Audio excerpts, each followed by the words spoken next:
Hello दोस्तों, स्वागत है आपका हमारे यूट्यूब चैनल खंडेलकर एकेडमी में। तो दोस्तों, आज हम स्टार्ट करने वाले हैं हिस्ट्री का एक महत्वपूर्ण टॉपिक, सिंधु घाटी सभ्यता। इस सिंधु घाटी सभ्यता में हम जितने भी कॉन्सेप्ट हैं उसे लाइन से लेके चलेंगे और कॉन्सेप्ट वाइज एक कहानी की तरह हम इस सिंधु घाटी सभ्यता को पढ़ेंगे और समझने की कोशिश करेंगे। तो दोस्तों, इसके पहले हमने क्लासेस के एनसीईआरटी कंप्लीट करवा दिए हैं।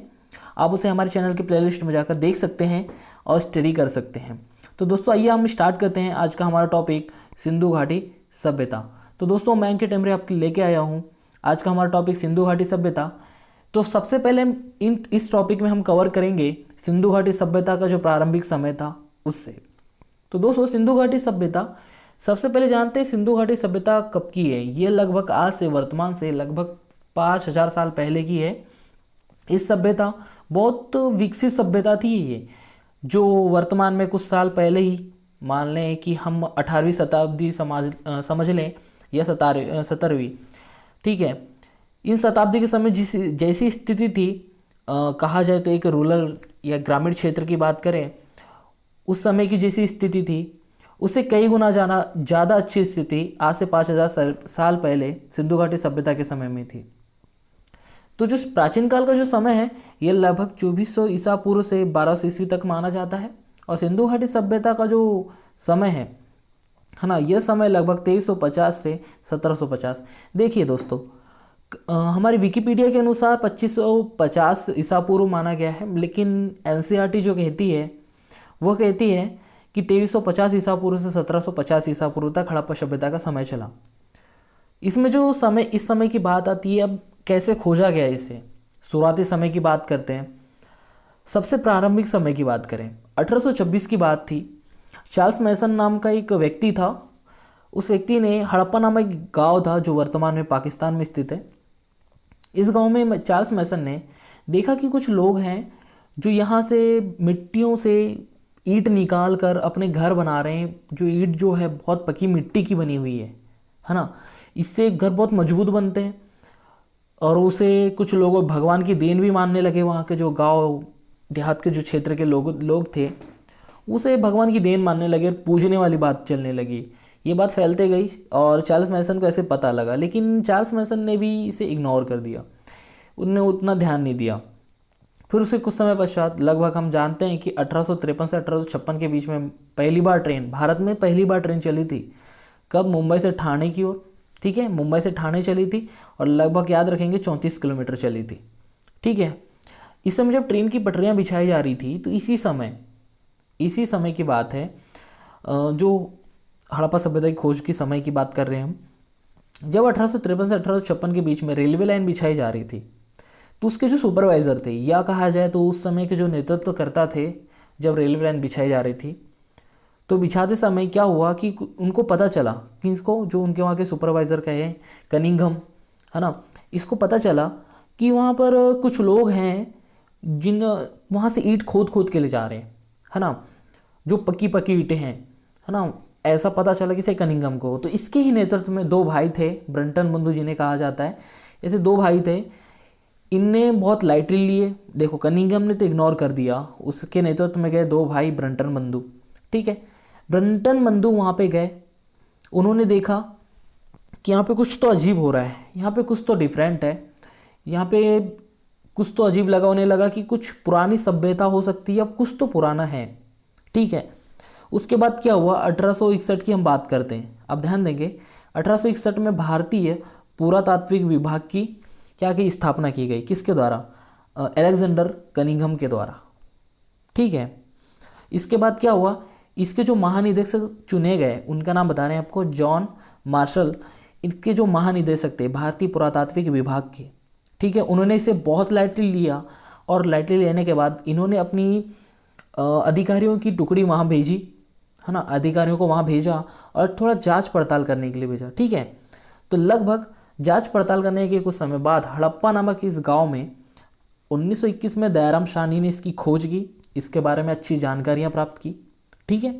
और जो उसी से रिलेटेड, उससे संबंधित जो प्रमुख केंद्र थे हड़प्पा सभ्यता से, जिसे हम मोहनजोदड़ो कहते हैं, यह 1922 में राखालदास बनर्जी के द्वारा खोजी गई।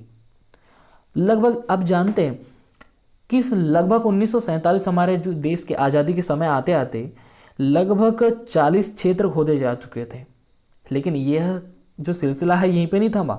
इनके अलावा आज वर्तमान में 1400 से 1500 पूरा स्थल खोजे गए हैं। आपको बता दें कि सबसे इंपॉर्टेंट है कि लगभग 1400 से 1500 पूरा स्थल आज तक खोजे गए हैं। अब इनमें कौन कौन से क्षेत्र हैं, जैसे अफगानिस्तान।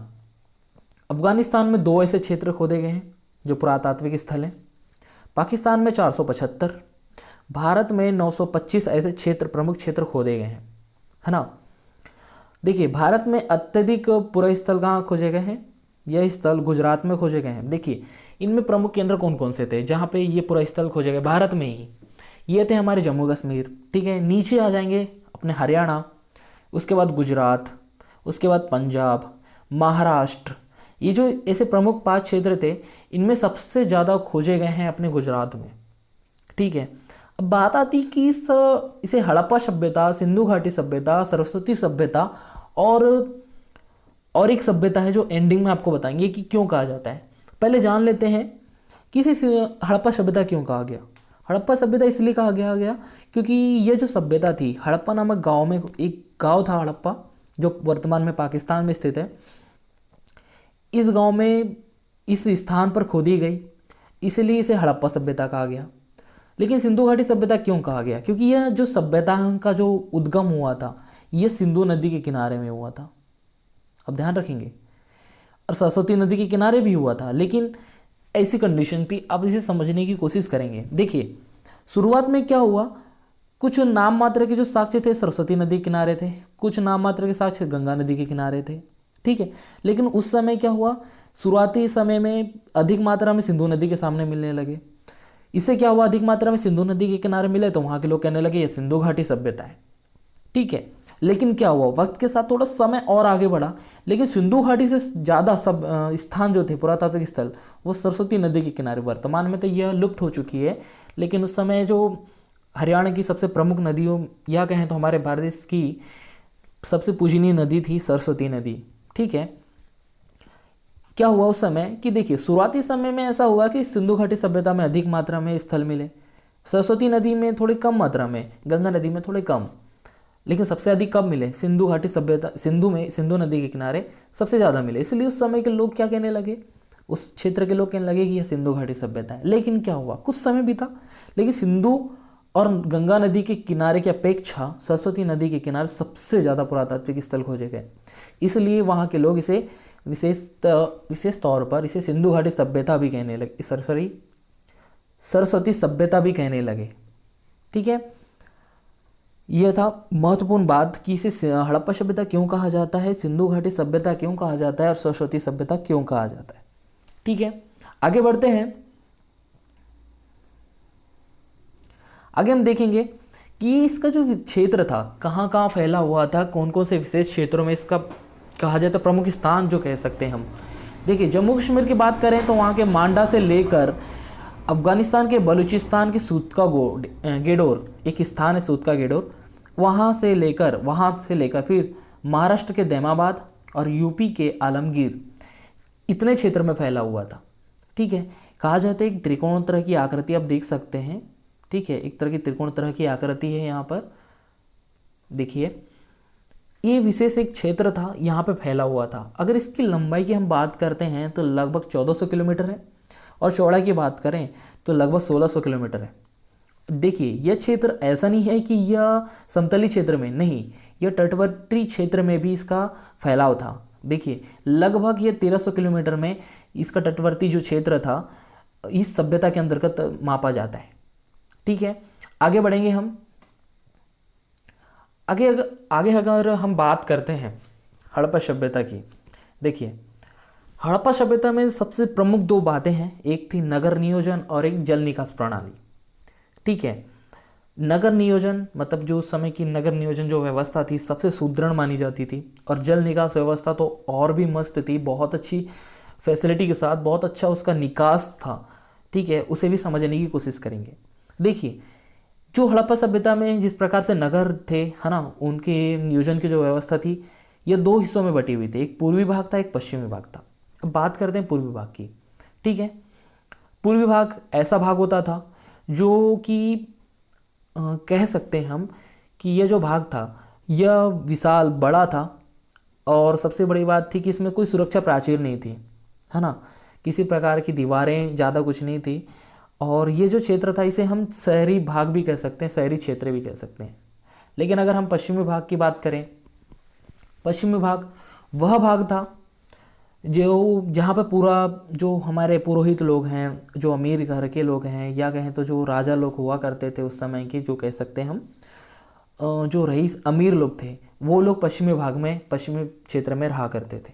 ठीक है, देख सकते हैं ये रहा पश्चिमी क्षेत्र और ये रहा पूर्वी क्षेत्र। अब बात करते हैं पूर्वी और पश्चिमी क्षेत्र में कंपेयर करते हैं। ठीक है, अगर हम पूर्वी भाग और पश्चिमी भाग की तुलना करें तो देखिए कि जो पूर्वी भाग जिसे हम पूर्वी टीला तथा पश्चिमी भाग जिसे हम पश्चिमी टीला कहते हैं, अर्थात जो पूर्वी भाग था यह शहरी क्षेत्र के अंतर्गत आता है, पश्चिमी भाग जो था वो हमारा दुर्ग कहलाता था। ठीक है, तो कह सकते हैं कि इसमें जो रहा करते थे पश्चिमी भाग में, ये जो रहा हमारा पश्चिमी भाग, इस पश्चिमी भाग में पुरोहित लोग रहा करते थे, जो अमीर घर के लोग रहा करते थे, या कहें तो बड़े बड़े व्यापारी रहा करते थे। और जो हमारा पश्चिम पूर्वी भाग था, इस पूर्वी भाग में वे लोग रहा करते जो व्यापारी हैं, व्यापार करने के उद्देश्य से आए हैं, या यह शहरी क्षेत्र था, है ना, यहाँ पे एक शहर बसा हुआ था। अब बात करें दोनों में कंपेयर तुलना की, तो जो यह क्षेत्र है, यह क्षेत्र एकदम सिंपल तरीके से एक ही सुरक्षा प्राचीर, मतलब एक ही दीवार खड़ी हुई थी चारों ओर, यानी कि इसके लिए कोई पक्की सुरक्षा नहीं की गई थी। लेकिन वहीं बात करें हम पश्चिमी भाग की, ये जो पश्चिम भाग है इसे दुर्गीकरण किया गया था। अर्थात दुर्गीकरण होता क्या है, मतलब कि ऐसा कि इसके जो बाहरी सतह है यहाँ पर पक्की ईंटों का जुड़ाव किया गया था, पक्की ईंटों को जोड़ा गया था। वहीं अंदर की हम बात करें तो अंदर साइड कच्ची ईंटों को जोड़ा गया था। यह व्यवस्था क्यों बनाई जाती थी? यह व्यवस्था इसलिए बनाई जाती थी ताकि अन्य क्षेत्र के जो राजा हुआ करते थे, जो आक्रमण किया करते थे, उससे बच सके, है ना, या किसी भी प्रकार की जो सुनामी भूकंप कहें उससे बचाव हो सके, इसलिए इस प्रकार की व्यवस्था की जाती थी। देखिए हड़प्पा की हम बात करें तो यह दो क्षेत्र में बटा था, पूर्वी भाग या पूर्वी टीला, या पश्चिम भाग या पश्चिमी टीला। लेकिन यहीं धौलावीरा की हम बात करते हैं तो धौलावीरा 3 भागों में डिवाइड था। एक पूर्वी भाग तो था ही था, पश्चिमी भाग भी था, लेकिन इनके बीच में आप याद रखेंगे इसके बीच में एक भाग और था। ठीक है, इसके बीच में एक भाग और था जिसे मध्यमा कहा जाता है। देखेंगे धौलावीरा इसके 3 प्रमुख भाग थे। ठीक है, इसमें पहला भाग पूर्वी तथा दूसरा भाग पश्चिमी था। ठीक है, और इसके जो मध्य में था वो था मध्यमा। आप याद रखेंगे जो मध्यमा था, जैसे कि हमने इसके पहले पढ़ा कि पश्चिमी भाग, है ना, जिस प्रकार से उसमें दुर्गीकरण किया गया, या कहें तो उसमें जिस प्रकार का पक्की ईंटों से जिस प्रकार की जोड़ाई की गई बाहरी सतह पर, और आंतरिक सतह पर किस प्रकार से, आंतरिक दीवारों पर किस प्रकार से कच्ची ईंटों की जोड़ाई की गई, वैसे ही मध्यमा में इस प्रकार की भी व्यवस्था थी। ठीक है, अब बात करते हैं इनके घर की व्यवस्थाओं की। घर किस प्रकार से रहा करता था? पहले बात करें हम मोहनजोदड़ो। ठीक है, इसके जो घर थे गलियों की ओर खुलते थे। ठीक है, यानी कि जैसे कि मान लो कि ये जो घर हैं और अंदर छोटी छोटी गलियां हैं, तो इनके जो घर के दरवाजे हैं यहाँ पर ये छोटी छोटी गलियों में खुलते थे। ठीक है, ये गली गई और ये इनका घर है, यहाँ से दरवाजे खुले, यहाँ से खुलते थे। ठीक है, लेकिन अगर यहीं पे हम बात करें धौलावीरा की, तो धौलावीरा की जो घर हुआ करते थे, इनके जो दरवाजे हैं सड़क की ओर खुलते थे। मान लो जैसे कि एक सड़क है, प्रमुख सड़क, और घर है किसी का, तो इनका घर ऐसे प्रमुख सड़कों पे खुलते थे। ठीक है, आप समझने की कोशिश करेंगे। यहाँ पर एक घर है तो इनके दरवाजे प्रमुख सड़क की ओर खुलते थे। ठीक है, अब आगे हम बढ़ते हैं, और यहाँ तो बात होगी हमारे जो घर की व्यवस्था किस प्रकार से रहा करती थी। ठीक है, अब थोड़े थोड़े जैसे पार्ट हम समझने की कोशिश करते हैं कि किस प्रकार से घर हुआ करते थे। देखिए मान लो कि घर है ना, शुरुआती अपन जैसे घर के अंदर आए, घर के अंदर आए, जैसे दरवाज़ा लगभग 5 फीट चौड़ाई हो घर की, घर के अंदर आए, तो घर के अंदर आते के साथ ही क्या होता था कि एक बड़ी सी दीवार खड़ी रहती थी, लगभग 7 से 8 फीट की दीवार खड़ी रहती थी। यह व्यवस्था इसलिए की जाती थी ताकि घर में प्रवेश करने वाले व्यक्ति को अंदर घर के अंदर क्या हो रहा है ताकि वो आराम से ना देख पाए, इतनी आसानी से ना देख पाए, इसलिए एक बड़ी सी दीवार खड़ी कर दी जाती थी। या तो इस साइड से हो जाता था या तो इस साइड से। ठीक है, देखिए घर में प्रवेश किया, एक बड़ी सी दीवार खड़ी हो गई, अब उस पर डिपेंड करता है कि वो इस साइड से जाए या इस साइड से जाए। ठीक है, तो अब आगे की बात करते हैं। अब वो अंदर आया, अंदर आने के बाद क्या पता चला उसे कि बीच में एक खाली, बोलते हैं ना, एक खाली जगह है जहाँ पे एक छोटी सी कुआं है, या कहें तो यहाँ पे फ्रेश होने की एक छोटी सी जगह है। इधर रूम डिवाइड हैं, इस प्रकार रूम डिवाइड हैं, बटे हुए हैं, ठीक है। और क्या होता था, एक छोटे से रूम से ऊपर की ओर एक सीढ़ी हुआ करती थी, जहाँ पे ऊपर चढ़ने की एक छत हुआ करती थी। देखिए उस समय की जो जो व्यवस्था थी कितनी सुदृढ़ थी, हमें तो पता नहीं था। आज से हम कहें तो 16वीं या कहें तो 17वीं या 15वीं शताब्दी तक हमको तो इसके बारे में कोई जानकारी नहीं थी, सेकंड मंजिल के बारे में भी नहीं, है ना, किसी प्रकार के जो इमारत है बड़ी बड़ी, इन सब चीज़ों के बारे में कोई जानकारी नहीं। लेकिन आज से लगभग बता रहे हैं आपको 5000 साल, लगभग 5000 साल पहले की बात है, इस प्रकार की व्यवस्था की उन्हें बहुत अच्छे से जानकारियाँ थी। ठीक है दोस्तों, हम आगे बढ़ते हैं। आगे हम बात करते हैं इनके प्रमुख विशेषताओं की। तो दोस्तों प्रमुख विशेषताओं में हम इसे जानेंगे कि इसकी प्रमुख विशेषताएं क्या थी। पहले हम टॉपिक को क्लियर करते हैं, आभूषण। देखिए दोस्तों, जो अमीर लोग हुआ करते थे वो सोना, चांदी, मनके, हाथीदांत, इन सब चीज़ों का उपयोग करते थे, क्योंकि वह अमीर थे, उनके पास पैसा हुआ करता था, बड़े बड़े व्यापारी थे वो, है ना, उनके पास बहुत बड़ा व्यापार भी हुआ करता था, तो उनके लिए यह सब आसान था, सोना, चांदी, मनके और हाथीदांत, ठीक है। वहीं हम गरीब की बात करें तो इनके पास आभूषण के तौर पर शंख, सीपी या मिट्टी हुआ करती थी। ठीक है दोस्तों, सेकंड अपना पॉइंट है वो है कपड़े। देखिए कपड़े सूती भी हुआ करते थे और ऊनी भी हुआ करते थे, ऊनी कपड़े, ठीक है। सूती कपड़े में दो तरह के कपड़े हुआ करते थे, कुछ सादे हुआ करते थे और कुछ कढ़ाईदार, है ना दोस्तों। बात करें तीसरे टॉपिक की, तीसरा टॉपिक जो हमारा है वो तीसरा है खान पान। देखिए दोस्तों, खान पान में क्या होता था, शाकाहारी लोग भी हुआ करते थे उस समय और मांसाहारी लोग भी हुआ करते थे, क्योंकि लोग उस समय फल फ्रूट्स भी खाते थे, है ना, और मांसाहारी में जितने मीट्स हैं सब खाया करते थे, मांसभक्षी जिसे हम कहते हैं।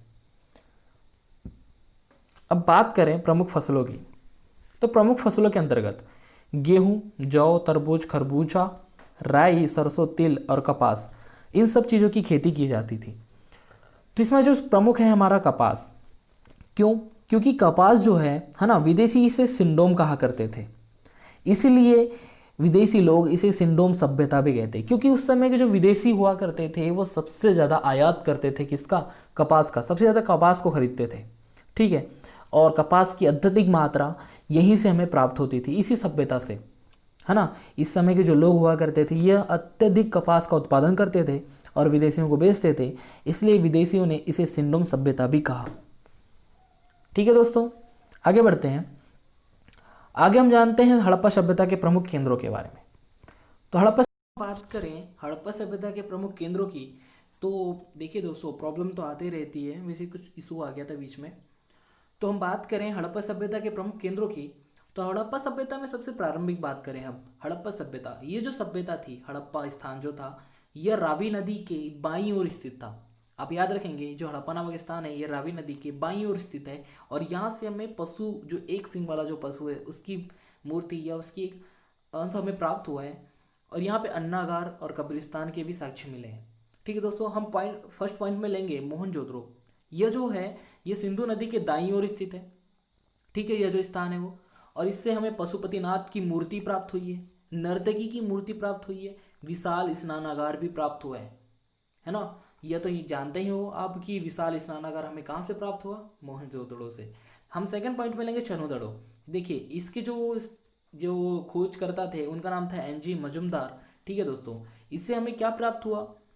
अब यहाँ से चनोदड़ो से हमें क्या प्राप्त हुआ? यहाँ से हमें मनके और लिपस्टिक प्राप्त हुई है, ठीक है। आप याद रखेंगे लिपस्टिक कहाँ से प्राप्त हुई है? तो चनोदड़ से। थर्ड पॉइंट है हमारा कालीबंगा। कालीबंगा यह स्थान कहाँ स्थित है? यह घाघरा नामक स्थान जो राजस्थान में स्थित है वहाँ पर है। यहाँ पर हमें क्या साक्ष्य मिले?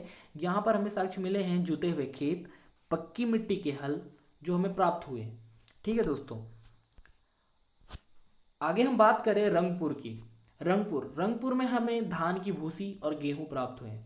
फिफ्थ पॉइंट पे हम बात करें लोथल, ये कहाँ है? गुजरात में स्थित है, और यहाँ से हमें बंदरगाह, ठीक है, बंदरगाह के साक्ष्य मिले हैं। माना जाता रहा होगा कि उस समय की बंदरगाह यहाँ पे रहा करता था। यहाँ हमें चावल के भी साक्ष्य मिले। सिक्स पॉइंट पे हम बात करें रोपड़, यह सतलुज के पास लगभग पंजाब में स्थित है, ठीक है। ये मानव के साथ कुत्ते को यहाँ पे दफनाया जाता था, इस बात की यहाँ पे साक्ष्य मिले हैं। मतलब कि यह मानव के कंकाल के साथ कुत्ते के भी कंकाल के जो साक्ष्य हैं यहाँ पे प्राप्त हुए हैं हमें। ठीक है दोस्तों, आगे हम बढ़ते हैं। आगे हम बात करें हड़प्पा सभ्यता से संबंधित जो प्रमुख समय थे उनकी।